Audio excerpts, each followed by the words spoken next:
ji Kursat Newsê êvara wa bi xêr temaşavanên hêja. Esozan babanım li gel we me bo pêşkêşkirina yekem xelek ji bernameya Rêya Kurdistanê. Rêya Kurdistanê bernameyeke ku taybet girîngtirîn rojevên serekî yê Bakur û Rojavaya Kurdistanê pêşkêş dike. Bername hem siyasî dikare bibe, hem dikare çandî be, hem dikare aborî be, hem jî bernameyeke ku babetên herî girîng di wan parçeyên Kurdistanê ku bi taybetî hemî beşên dîtir yê Kurdistanê eleqedar dikin, em pêşkêşê we dikin. Li serî de ez bêjim lêborîn dixwazim bername me hinekî dereng dest pê kir ji ber pirsgirêkeke teknîkî. Lê bernamê me ya îşev derbareya mijarekî gelekî girîng e ku hemî rojhilata navîn li ser axivîn, hemî Kurdistanê li ser axivîn, hemî Kurdistanê bandor kir û hîna jî gelek em bêjin rojeva siyasiya Kurdistanê û rojhilata navîn dibin bandora vê yekê de hemane. Ew jî biryara xwefesexkirina PKK bû Kongreya Duwazdehemîniya PKK ku bi bangewaziya rêberê wan Abdullah Öcalan bangewazî kir ku wêdî PKK xwe fesix bike serdema divê xebatê çekdarî bi dawî bibe û divê derbazê qonaqeke din ya xebatê siyasî bin ku bi navê siyaseta demokratîk hat binavkirin. Niha temaşavanên hêja. Bernameyê me ya Rêya Kurdistanê beşekî wî jî wisa ye. Her carê em grafîkek ji we re amade dikin li ser babetekî hinek zanyarî didin wan. Tiştê ku belkî we gelek cara bîstî be lê naverokê wan, pênasê wan, ev têgîn, ev pêz, ev wişeyek ku hene em zanyarî didin wan derbarê we. Derbarê wan tişta zanyarî didin wan ji bo ku hûn bizanibin ku mija ji ku ve dest pê kiriye çi bûye û ber bi ku ve diçe. Niha derbareya Kongreya Duwazdehemîniya PKK û xwefesexkirina PKK girîng e ku em bizanibin PKK yanî hûn belkî gelek divê serdemê de dîrokê PKK ji ber gelek bi rojev hûn bizanibin we xwan dibe û gelek cara dibîsin ku niha êdî bêjin dawî be têkoşîn û rêbazê çekdarî aniye PKK. Çarenivîsa wan çi jê tê, mesela aştiyê çi ye, çi jê tê, hemî ev ne pirsin, pirsnîşanin ku di serê gelê Kurd de li her beşê dinyê Kurdistanê çêbûye. Niha ji bo ku hinek tişt baştir werin fêmkirin, em behsa vê yekê dikin ku fikr û ramana Abdullah Öcalanê çawa şkil girt. Çawa PKK hat damezrandin. Di kîjan qonaq û di kîjan serdemê de hate damezrandin û çi têda çêbû, çi guhartin çêbûn û herî dawî jî çi pêdivî hat dîtin ku bangeke wisa bêkirin ji bo ku PKK xwe fesix bike. Niha me grafîkek ji bo we amade kiriye, behsa grafîkê bikim. Di grafîkê de sernavê me ji we re diyar kiriye sosyalîzm, komûnîzm, marksîzm. Ez werim vê derê. Ev sê peyv,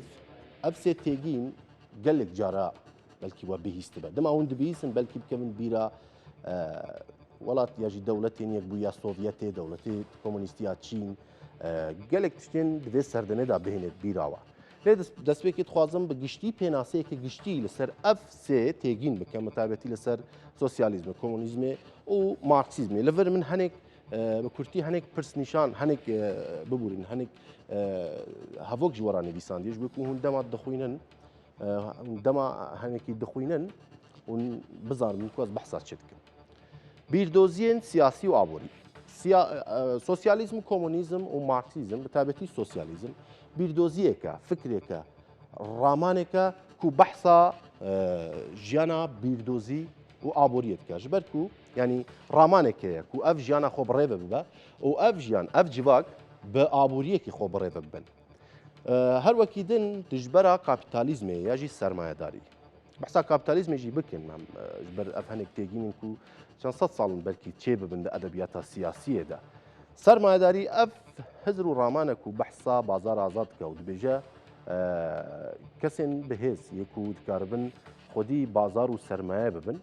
Ev hêzê û ev sermaye û ev perê diyar dike ku kîjan hêzî li ser kîjan hêzî serwer be ve pênaseyeke pir sade û kurt e lê pir dirêjtir e. Bîrdoziyên sosyalîzm û marksîzm û komûnîzmê li dijî dijbera kapîtalîzmê yanî dibêjin divê ev sîstema aborî, ev sîstema aboriyê ku li destê hinek hêzan da ye, divê li destê hemî civakê da be. Ya jî divê bi awayeke hevpar were dabeşkirin. Ev wisa dibêjin. وەکی ما بەحسا ئەvە کرد و مەسەلا ڕەتکردنا بازارە ئازادەک و ئەڤ هزر و ڕامان وانە ڕەت دەکەن یەکێک دیتر مەسەلە دژبەریا بورژوازیە بورژوازی چییە؟ 200 ساڵە هەژدامیندا پشتیک و ئەف تێگین چێبوون پشتیکی ئێدی بێژن بزاوێن مارکسیزم دنیادا چێبوون مارکسیزم و کۆمۆنیزمە چ دەبێژن بێژن جیواک چینان چێبووە چینێک ژواژی بورژوازیە بورژوازی ئەو چینە سەردەست یا جیواکەیە کو دەبێت چینێک کارکەر یا پرۆلەتەر ئەو تێک بدە ji بۆی ku شۆڕەشێک چێ بکە ji ber ku di ramanê komûnîzmê de marksîzmê de û sosyalîzmê de dibêje sermaye û hêza civakê di desta çîna burjwaziyê de yanî burjwa ew kesên ku ji wara dibêjin çîna navîn ya jî çînê ku serdestin ji navbirina nedadperwerî û sermayedarî wata em dibînin hemî behsa dadperwerî dikin behsa eve dikin ku xweşikbûn xweza hêz her tiştê divê ji destê aliyekî derkeve ji destê hêzekî derkeve û bi awayeke dadperwerane dabeş bibe yanî ev hizr û ramanên ku me behs kir sosyalîzmê ez vêna jî bibêjim sosyalîzm şêweyeke jiyankinî paşê em derbasî komûnîzm û marksîzmê jî dibîjin lê sosyalîzm di sed sala hejdeyê de wek têgîneke siyasî çêbû Ekena berê de jî di nav civakê mirovan da mirov wek dîrokê behs dike mirovên seretayî bi şêwazeke bi şêwazeke xwezayî jiyan kirine yanî bi şêwazeke wek hev jiyan kirine paşê ev têgîn lê hatkirin di sed sala hejdehemîn û şûn da bûye sosyalîzm sosyalîzm ji societî de yanî bi civakî bûn yanî serwerbûna civakê paşê nav lê hatiye kirin sosyalîzmê niha ev bi kurtî hinek hizr û ramanê wan daxwazê wan bû ku behsa çi dikin Nagir efkarê me alîkar bin em derbasê rûpela dîtir bibin di rûpela dîtir de me çi ji were ava kiriye em tên ser yek em ê vekin sosyalîzmê di dîrokê mirovahiyê de şêwazeke jiyanê wekî ku min niha behs kir şêwazeke jiyanê yanî mirov bi hevdûra rêzepeymanekî çê dikin ku bi vê rêbazê jiyan bikin û ev rêzepeyman jî di xizmeta hemî civakê de yanî kesî ji kesî sertir nîne hemî divê bi hevra ji bo armancekî kar bikin di dîrokê de eger em binêrin gelek mînakên wisa hene ku di civakên destpêkê mirovahiyê de destpêkê em bêjin civak hîna bi çîn nebûye hîna çînayetî têda çê nebûye hîna ev têgînên moderniya vê serdemê di ew serdema civaka mirovan da ya civaka mirovahiyê de çê nebûbû Ya jî sosyalîzm teoriya wê di dawiya sed sala hejdehemîn da çêbû wek teorî wek pêv ku me behs kir şoreşa pîşesazî li Ewropa şoreşa pîşesazî dizanin sed sala hejdemîn çêbû êdî pêşketinê gelekî amûr û alavên teknolojiya çêbûn li Ewropayê de Rönesanseke mezin çêbû bêguman beriya wê jî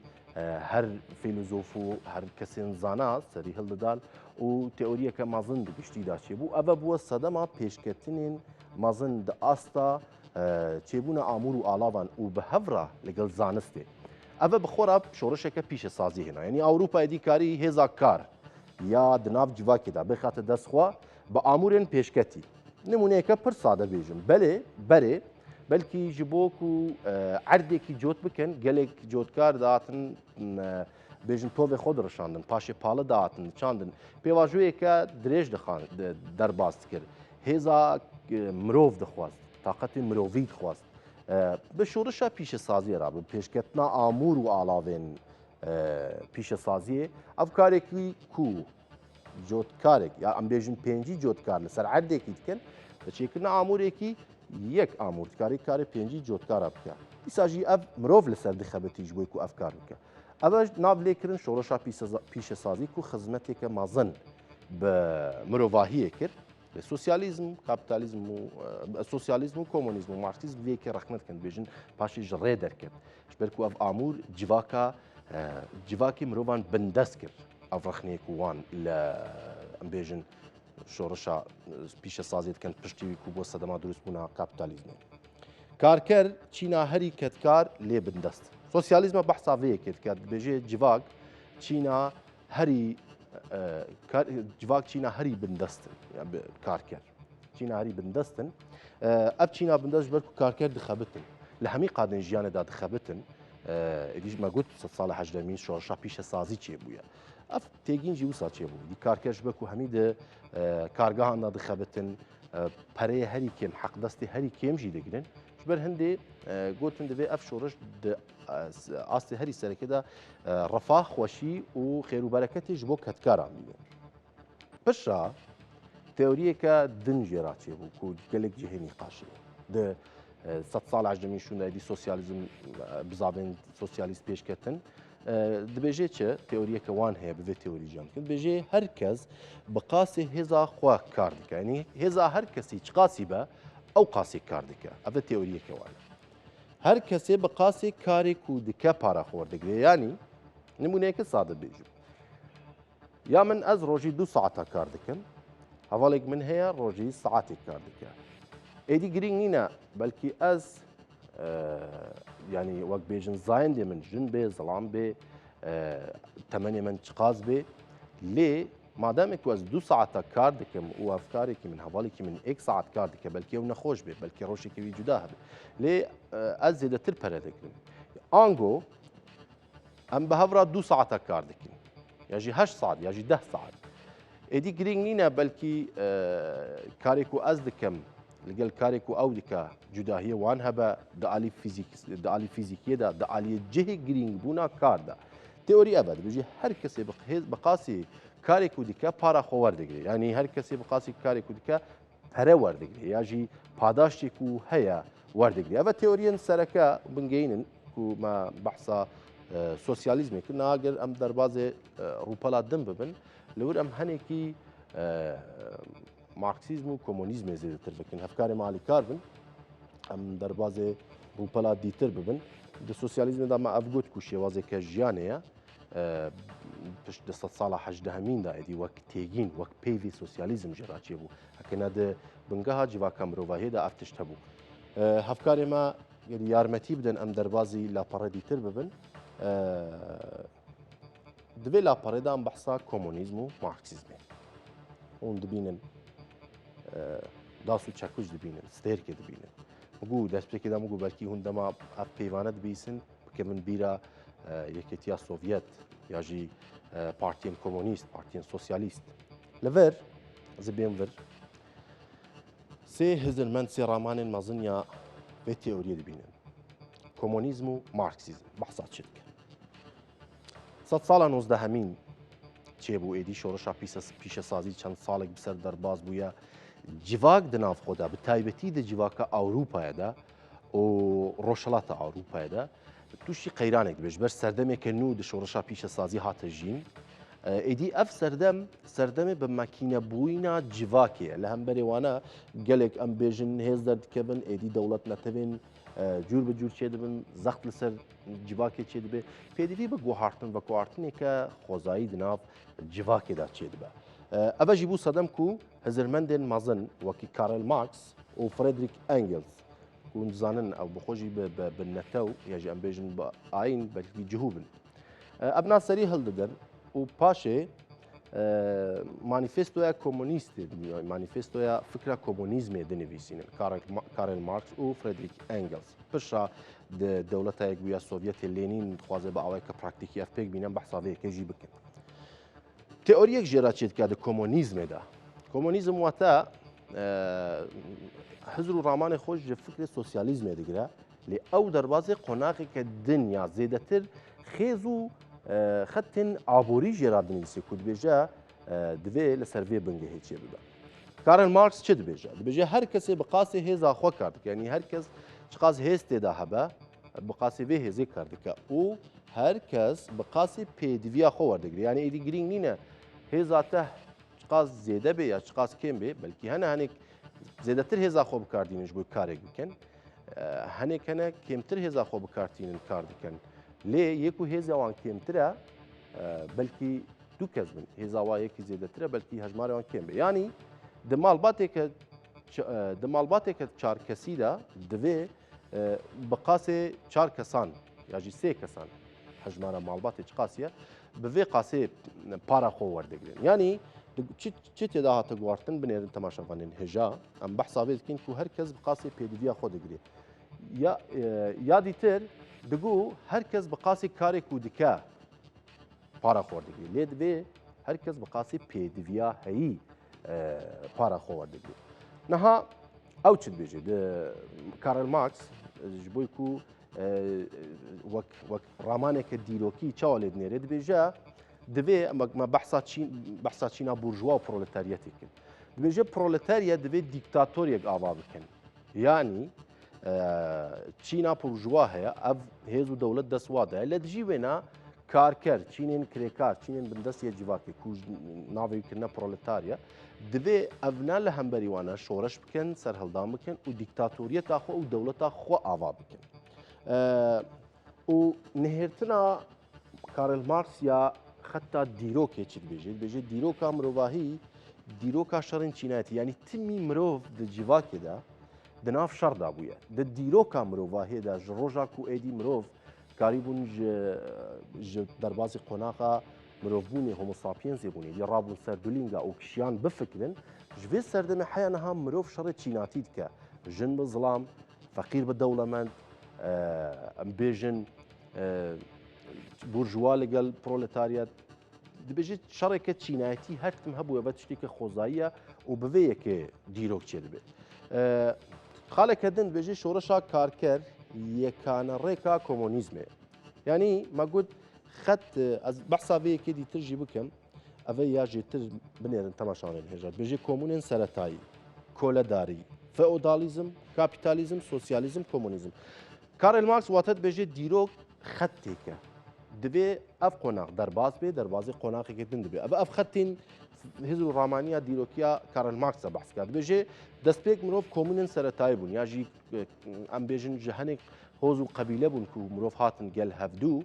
ئەف سەردەم دەرباز بوو دەرباسی سەردەما کۆلەداریە بوو یانی ئەم بێژن سەردەما فرعونان چێ بوون هاتن هەنێک هێزدار کەسێن بندەستکردنە کۆلە پشتی سەردەما کۆلەداریە سەردەما فێۆدالیزمی هات ئێدی عەرد لەسەر عەردی چێ بوو هێز و ئاغا دەرەبەک چێ بوون سەرۆک عەشیر بوونە هەر تشتی ئێدی ئەف شێواز کۆلەداریەوان دەرباسی قۆناغێکردن بوو بناوێ فێئۆدالیزمێ بێژێ پشتی فێئۆدالیزمێ سەردەمێک چێ دەبێ بناوێ کاپیتالیزمێ ژی سەردەما سەرمایە یانی ئەف هێز بەرێ کو دەسەر عەرد چێ دەبوو نەها لەسەر پەرەیە چێ دەبە پەرە هەر تشتی دیار دەکە پەرە بوویە هێز سەردەما سەرمایەداریە دەبێژێ پشتی کاپیتالیزمێ خلاص دەبە دگەیژێ سەردەما سۆسیالیزمێ هینا سۆسیالیزم لەور دیکتاتۆریەتا پرۆلەتەری و کارکەرە ئاوادکە کاپیتالیزمێ ژناو دەبە پشا دگەیژە کۆمۆنیزم یعنی واتە کارل مارکس دەبێژێ د کۆمۆنیزمێدا کو عەرشا هەری مەزن ئا دیرۆکەیە مرۆڤ دکارێ بگەیژە ئوتوپیایەکی یاژی ئەو ئەم بێژن جێیەک و تێدا خەیاڵ دکە دەخوازە جەیەکە جیواکێکە بێچین ئەیدی چێ دەبە ئەڤەژی جێ پرسیارەیە گەلۆ بەریاوێ ئەو قاس دیرۆک هەبوون پشتی وێنا دێ چی دیرۆک ببە ئەڤەژی جێهێ پرسیارێ نەها بە کورتاسیمە ئەڤە بەحسا کۆمۆنیزم و مارکسیزمێکی تشتێک و بەحسکە ئەگەر ئەم دەربازێ لاپەڕەیە دیتر ببن لەوردا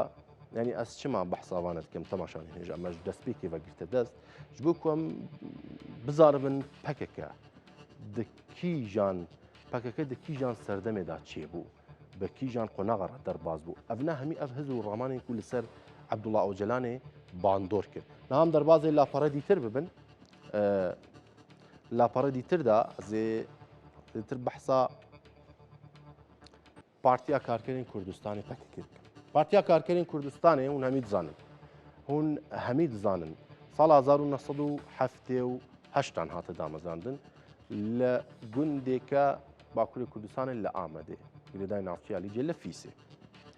هەمی وێت سەردەمە دزانن کو باکووری کوردستانی دناف پەنجێکە قڕکردنێ دەرباز ببوو بەریاوی گەلێک هەمبێژە سەر هەڵدان چێ ببوون ji ئارارات بگرە ji شێخ سەعید بگرە ji سەید ڕەزا بگرە هەمی بە کۆمەڵکوژی دەرباز ببوون و گۆلا خوینێ لە کوردستانێدا چێ ببوو پەکەکە دە سەردەمێکە وسادا سەری هەڵدا ساڵ 1970 لە ئامەدێ لە گوندێ فیس پشتی کۆنگرێ ساڵ 1970 بە باندۆری لە فکرا مارکسیزم و کۆمۆنیزم یان بێژ لە فکرا مارکسیزمێ عەبدوڵڵا ئۆجەلان مانیفێستۆیا ڕێیا شۆڕەشا کوردستانی نویساند و او جی بحثا ما کرد وما گو دیکتاتوریتا پرولتاریا بحثا وی کت که کو دوی کردستان که سربخو آزاد آوا ببه کو تیدا چینا کارکر و پرولتر و چینا بندست یا کرد رزگار ببن و دولتی که سربخو آوا بکن ما بحثا باندورا مارکسیزم کرد بخو جلانجی د پرتوکین خدا بحث که کو او د سردما شر سار د سردما کو پشت شر جانی دوم شر سار دست بیکر دوی سردمه دا چه بون و باندوره که هری زیده یا مارکسیزم و ام بیژن لینینیزم پر زیده لواک اوا او جنان بخو بحثا وی کت که فلسفه آن چی بود گو ام دبی رزگاریان نتوی چه یعنی وقت نتوا کرد ام رزگار ببن من بحث کرد وقت نتوا کرد ام جبن هی من دولت داری سازین دولتی وقت عرض ام رزگار ببن و آواکرنا دولتا سربخو آکردی جی دخواستن اما فکر و هزر و رامانی عبدالله جلان بو و کادروین پیشنگین پککی و پککی پی هات دامزراندن نها تماشاوانین هجاز چما بحثا بیکید کن بلکی اون بپرسن گرینگش بوی کم هنگ راستی لهوقتینن هنگ تش بزانبن دویم بزانبن کو پککی دکی جا قناغرات در باز بو قالوا نها جبر هون كلك جارات بينين ده بيامن عبد الله جلان ده پر بحثا سوسياليزم كا بحثا سوسياليزم جواكيت كا دخوازم بنجهك ليفر بيجم جبوكو اب تشتاكو او جلان اف گوهارتني راماني تيدا تشيبون جبو بيجي داخوازا فسخ كرنا باكي كيكر تشبو يعني مروف دبي افتشنا بزانه بجويكو بكاربه بچا انجام ينام دروازه لا برا ديتر دبن لسر غير هفكاري ما علي كاربن ام بچن روبلا ديتر يا جرافيكي بحثا او هزرو رامان عبد الله اوجلان كني رخنين اوجلان د فكره ماركسيزم ده جبر اوجلان بخود برتوكين خدا بحث كاد بيجي من قالك هول ده فكره ماركسيزم بينم د كردستان ده پیاده بكم ليه لكردستان ده او شواز جيان يا چينا كاركر پر زیده نبود لکردستان اوا گوتنین اوجلان نجبو بحث بکم بيجي چینه کارکر پر زیده لکردستان دا نبود جبر ویجی تیمی اوا بو من فکار بو گلو ام چوا فکر مارکسیز لینینیزم د کردستان دا پیاده بکم برز عبدالله اوجلان ده همان دمه دا کو دست به خباتا چکداری کرد دست به شر چکداری کرد لبنان و لسوریه ما گلک دوا سردما دا پرتوک نخاندنین گلک زیاده لسر فکر سوسیالیزم نیستن بخو چو گریا هنیک ولاتین یکیتی سوویتی دید لگل گلک برپرسین بیجن ولاتین یکو سوسیالیزم تدا حاکم و یکیتی سوویتی وان دید رخنین خوا جبو وان گود ارنا همین د پرتوکین عبدالله اوجلان دا هاتین نویساندن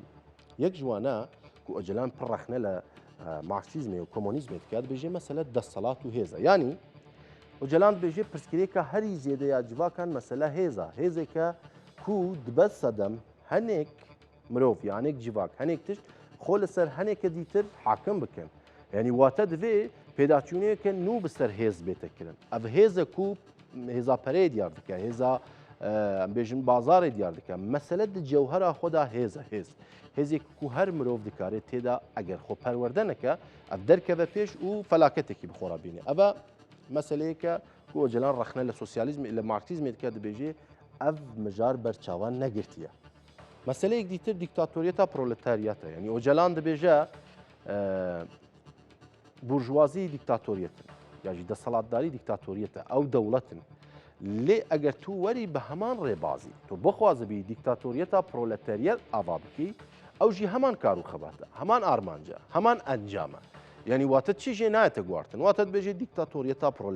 پرولتاریا دیکتاتوریتا چینا کار کرد لسر چینا بورژوازی همان انجام و آرمانجا کو دیکتاتوریتا بورژوازی لسر پرولتاریات یا جی کارکره بکتینه اما خاله که دیتره کو عبدالله اوجلان رخنه لفکر مارکسیزم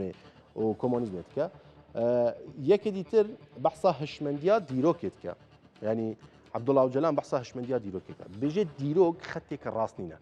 تماشا وانین هجاد در روپلا دیتر ما بحثا وکر مگو مارکس بجه دیروک شر چیناتی چیده بکو خط به خط در باز بیواتا قناغا کولداری خلاص بود در باز قناغا فئودالیزم بی عبدالله اوجلان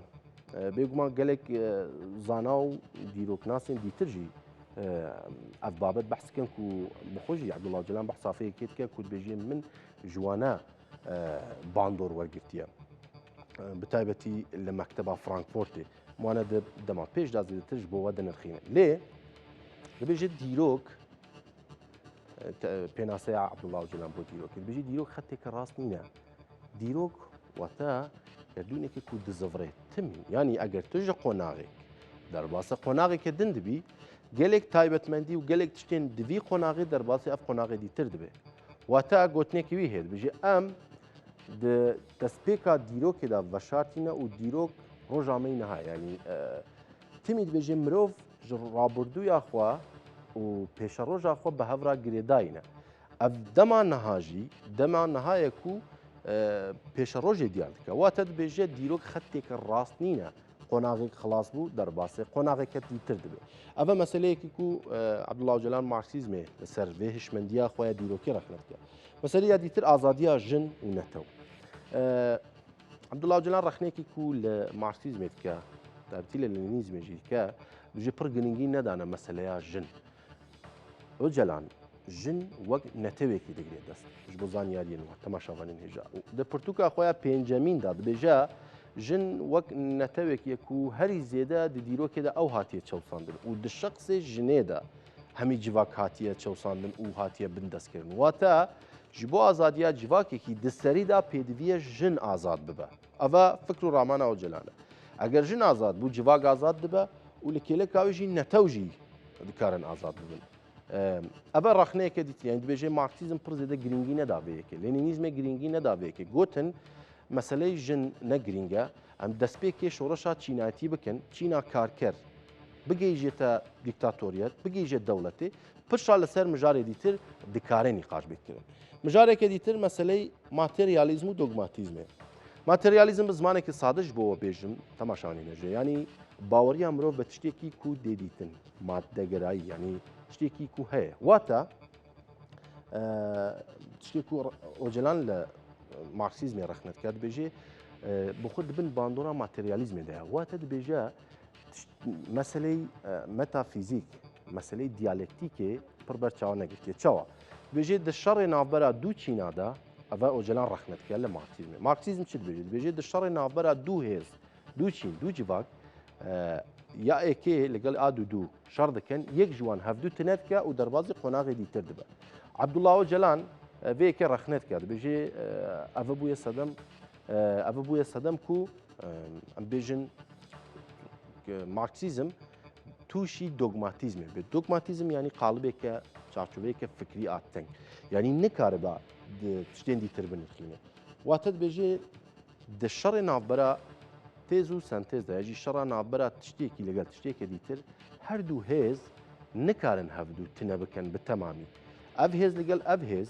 dest di hevdû da digirin û henek tiştê wî hû henek tiştê wî tevlî hev dibin derbasî qonağeke tin dibin ku bi navê sentez dibe. Wate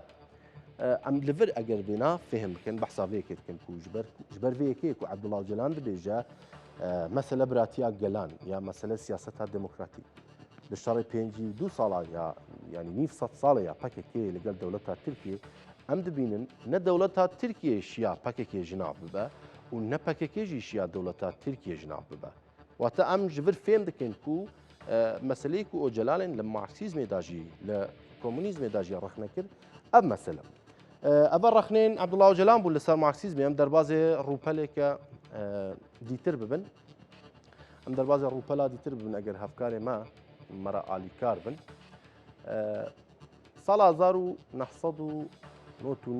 hûn dizanin bêjin komployeke navdewletî Abdullah Öcalan hate girtin. Abdullah Öcalan beriya wê di nav Lubnanê di nav kampa beqayek gelek kadroyên PKK datin wan perwerde dikir. Wate hem di nav şerekî de bû hem di nav siyasetê de bû hem gelek kadro perwerde dikirin. û bi awayeke meydanî em dikarin bêjin roleke aktif hebû di siyaseta wê demê de. Yanî qesda min çi ye? Heya sala 1999 belki o bi xwe behsa vê kê dike. Piştî 99 dema komployê navdewletî li ser hate kirin û derbas Tirkiye û İmraliyê bû bi xwe dibêje min hewl da ez bikim gireva birçîbûnê lê ev jî dibû sedem ku ez demekê kin de وەک فیزیکی ژناو بچم و ئەڤژی گەلێ من زرار دبینێ تەفگەرا من زرار پێ دبینە لە گرتیگا ئیمرالی گوهارتنێکە ڕامانی ڕۆنسانسێکە فکری دخۆدا چێکرد وەکیکو ئەو بخۆ پێناسە بکە دەبێژێ بەریا ساڵێ 99 داخوازە دەوڵەتا سەربەخۆیان کوردیت کرد لێ عەبدوڵڵا جەلان بۆ خۆ ڕەخنەدایینا vەیەکێ دەدبێژێ ئەڤە فەراسەتە یاژی نێرینە هەری شاش بوو بەر هەندێ ڕێکا گەیشتن بە ئازادیە نەدەوڵەتە ئێدی ئەف فەلسەفە و ئەف ڕامانە و هەر نەتەوێک دەبێت دەوڵەتێک خوا هەبێ دەرباس بووە و ژێ سەردەما دیرۆکیران نکارە ببە بەرسی واتە گواردنên fikr û ramanên di Ocalan da piştî salên 1999 heya 2015 mesela demokrasiye bû û demokrasiyê gelekî dibîsin divê serdemê de demokrasî demokrasî wata wek pêv ji demo Sokratiya tê we pêveke Yûnanî ye wate deselatdariya gel yani gel deselatdar be lê ji bo ku hûn Ocalan baştir fêm bikin ji bo her yek ji wane برز عبدالله جلان بۆ خۆ پێناسەیەکە جودا کرد ینی ناڤەڕۆکە وان داگرتیە ناڤەڕۆکی وان بۆ کوان بزانن دەما بەحسا سیاسەتا دموکراتیک دیکە بەحسا گوهارتن شێوازە ژیان تەنانەت د هزر و ڕامانە جڤاکێکی دیکە ئەمە مەسەلەی دموکراسی د فەلسەفە و نێرینە دموکراسی تێدایە یا ئۆجلاندا پشتی نۆتونە گواردن مازن چێ دەبێت یەک مەسلەیەکە دیتر مەسلەی سۆسیالیزمە زانستیە ینی خۆرا سۆسیالیزمێ بنگەه دەگرێ لە سۆسیالیزمێکی و لە کێلەکاوی زانستجی تێدایە دەبێ سۆسیالیزمێکە ڕاستگەرانە بێ یانیژە ڕالیست بێ سۆسیالیزمێک بە کو لە گۆڕ ڕاستیە جیواکێ مرۆڤان بە مەسلەیەکە دیتر شارستانیە تا دموکراتیکە یا ژیارە دموکراتیک ئەمە فەلسەفەیەکە گرنگی عەبدوڵڵا ئۆجەلانە و سەرچاوەیەک خۆی دیرۆکی هەیە ئۆجەلان دەبێژە هەر مرۆڤ هەر هێز هەر نەتەو هەر جیواک هەر ڕێخستنێکی کو لە دەرڤەیە دەوڵەت و دەسەڵاتداری و هێز جێگرتیە کە بێتە چارچۆڤەیە ژیارە دموکراتیک یاژی شارستانیە تا دموکراتیک واتە دەبێ ئەف هێز بێنە ڕێخستنکردن هێزاوان زێدەتر بێ ji بۆی ku شارستانیە تا دموکراتیک لە هەمبەر شارستانیە تا ناوەندی پارێز بەهێز ببە ئەvە پێناسەیە عەبدوڵڵا ئۆجەلانە و هزر و ڕامانە خۆدا گواردن چێ بکە مەسلەیەکە دیتر مەسەلەن نەتەوا دموکراتیکە و gelek جارا dibîsin یانی د ڕامانê nû ya Ocalan'da mirovek dikare çend nasname hebin yan netewek tenê bi dewletekî azad nabe netewek dikare di nav erdêke siyasî çarçoveke sinûrî siyasî diyarkirî jiyan bike lê hem Kurd hem Türk hem Arab hem Sûriye gelek netew dikarin bi hevra coğrafyayeke siyasî da jiyan bikin û hemî jî bi awayeke demokratîk bişîn û rêzê li hevdû bigirin wata divê di bingehê xwe de civak bête demokratîzekirin ev yanî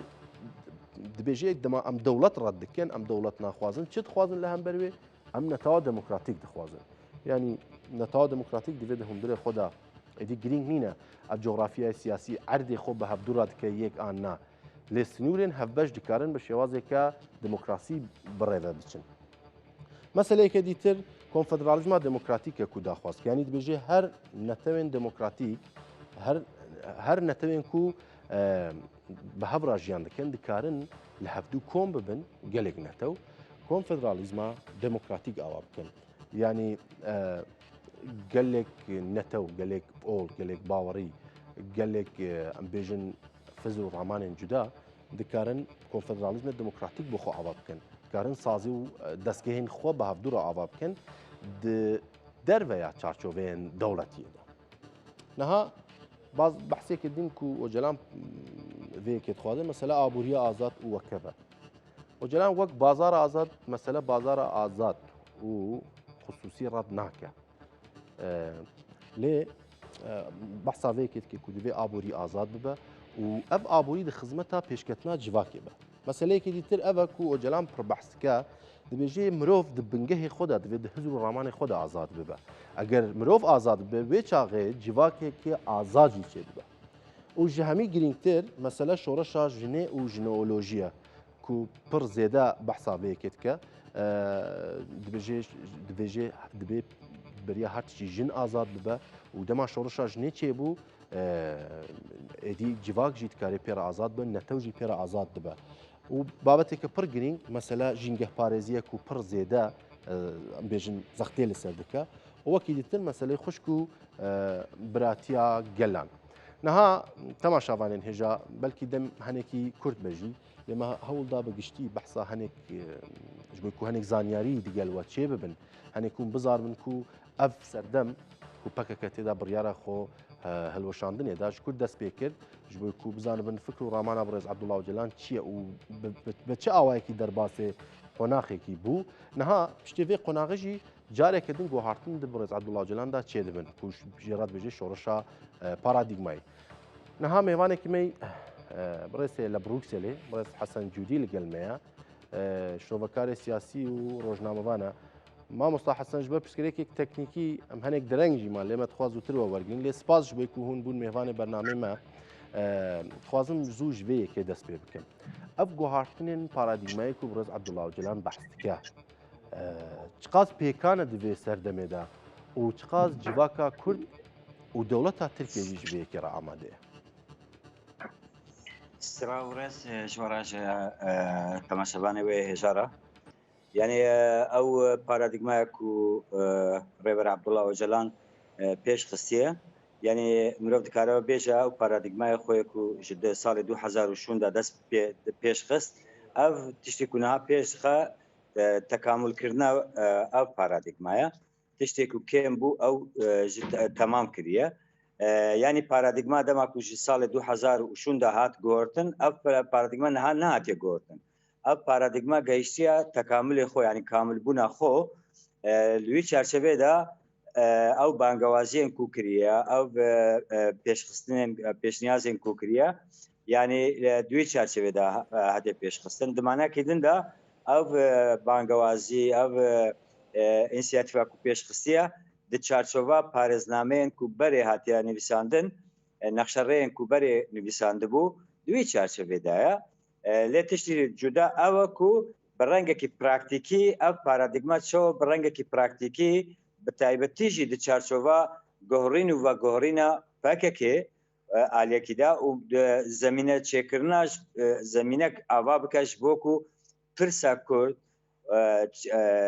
بەر بە چارەسەریە بچە و عینی وقت دا آشتی چه ببا گهرانکاریک ترکیه و جواکا کردستان دا چه بکا دا اساس دا ویرنگیه یعنی اگر تو بپرسید چما دولت حاجب چه قص آماده نه آماده یعنی مروف دکاره بیشه دو تشت هیا کو ترکیه و سالیکریه کو هنه گابا با بیجیان ام بیجین یعنی گفتگویانش بو آشتیه پیش بخا برسبکی بده و بانگوازیان کوش بواشتی دو پرسگه یک ترکیه لامبری تفگر آزادی کردستان پکه که نکاری بو سر بکه و شکستانی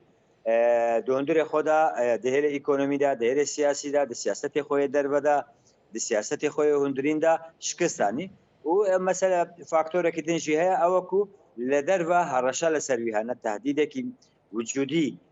لسرویهانه شبوی او ناچار مایا کو بربا کردا وره و بحثا آشتی و چارەسەریە پرسە کورد بکە لێ مرۆڤ کارە بێژە ذهنیەتە دەولەتە تورک هینە